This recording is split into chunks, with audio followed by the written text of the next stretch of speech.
प्यारे बच्चों, आप लोग 2-3 दिन से गणित पढ़ रहे हैं ना? Yes sir. गणित में हमने आपको जितनी भी चीजें बताई हैं उसके बाद उसकी सत्यता की बारी आती है। हमने पढ़ाया था पूर्ण संख्याओं के योग का प्रगुण। पूर्ण संख्याओं के योग का प्रगुण कितना होता है? 4 बताया था ना? यस 4। सर। पहला है संवरक प्रगुण, दूसरा क्रम विनिमय प्रगुण, तीसरा तत्समक अवयव या योज्य तत्समक, और चौथा होता है साहचर्य। जो इसको पेज पलटेंगे तो आएगा। ये चारों बता चुके हैं ना? Yes sir. विधिवत आप पढ़ चुके हैं अच्छी तरीके से, इसमें कहीं कोई दो राय नहीं है। और संवरक की सत्यता की जांच भी कर चुके हैं। मैंने खूब विधिवत पढ़ाया है, सब लोगों ने इसको ट्राई भी किया है।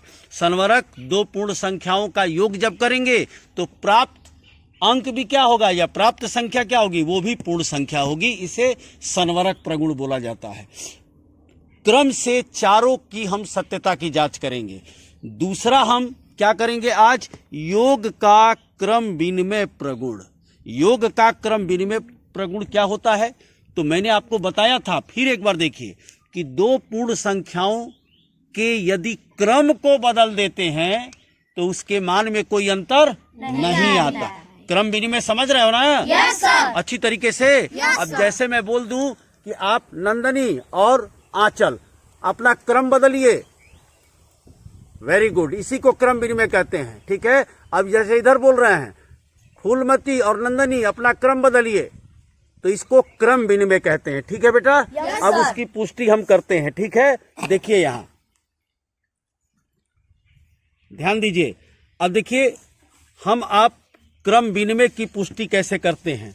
अब योज्य तत्समक भी बताया गया है कि शून्य को क्या कहते हैं? योज्य तत्समक। क्यों शून्य को कहते हैं? क्योंकि किसी भी पूर्ण संख्या में इसको जब जोड़ा जाएगा तो उसके मान में अंतर नहीं आता। ये मालूम है ना? Yes sir. साहचर्य नियम भी आपको पढ़ाया गया है। Yes sir. ठीक। आज का विशेष हमारा ये है कि साहचर्य को बाद में सत्यापित करेंगे, योज्य को बाद में सत्यापित करेंगे।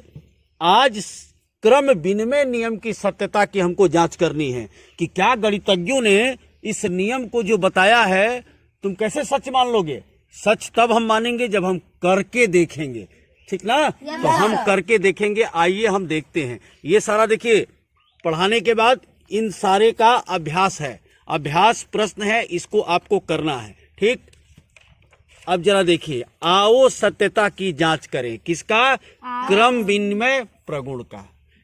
क्रम विनिमय प्रगुण का हम जांच करेंगे। किसकी? सत्यता की।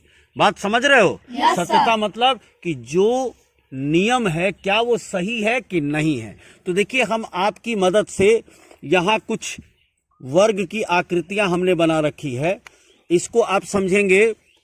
ये देखिए इसमें कितने खाने हैं? 1 2 3 4 5 5 वर्ग है ना? तो इसको 5 समझिए, 5 पूर्ण संख्या। और इसमें कितनी है? 1 2 3, तो ये 3 पूर्ण संख्या है।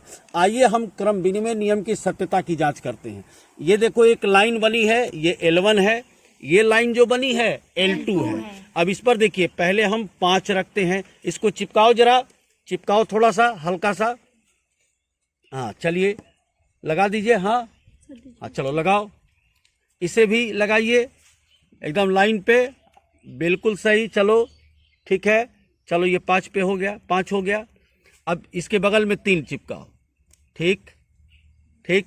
तो अब क्या हो गया बेटा? कितना हो गया ये? 8। तो देखो ये L1 में 5 पहले और उसके बाद 3 जोड़ा तो कितना हो गया? 8। अब इसके क्रम को हम क्या करेंगे? ऐसे है तो इसको बदलेंगे।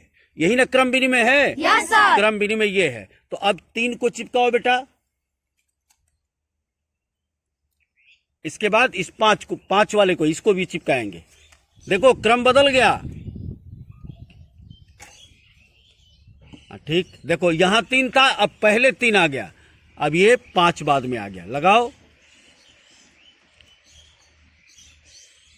ठीक। चलिए तो ये 3 और ये 5। देखो यहाँ L2 है तो पहले क्या लिखा है? 3।